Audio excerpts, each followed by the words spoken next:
This is Gold Reels, American Archives.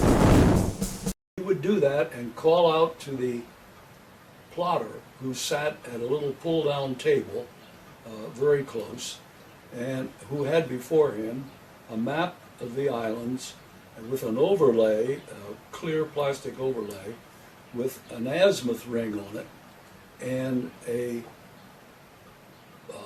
scale affixed to where the antenna was that could rotate. So the scope operator would call out Mark to the plotter, who would look out at the antenna. On the base of the antenna were plates with numbers that designated the azimuth being from 0 to 360 degrees. The antenna was, of course, aligned initially to true north so that the plotters would have the same information we had.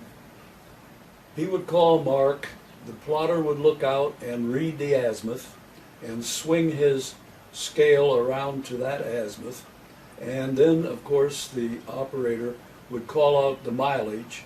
In this case, the first time we plotted it was 132 miles. No, 137 miles, sorry. He would then put a mark at 137 miles on the overlay with a grease pencil and look up at the clock and write the time. That, of course, was repeated every so often so that you would wind up with a track on the overlay. We continued to plot it, and I watched it, and I asked George to call the plotting.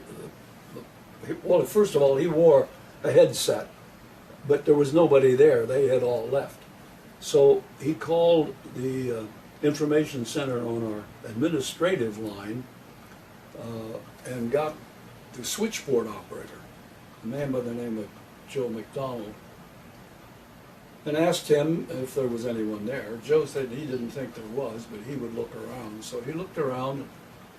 He found Kermit Tyler, who was a second lieutenant at that time and was an Air Corps officer, and brought him to the phone. I talked to him and excitedly told him what an unusual event I was seeing, and tried to relay to him what we were seeing, but he wasn't impressed. Real stories, real voices. Subscribe to Gold Reels, American Archives, and be part of the legacy.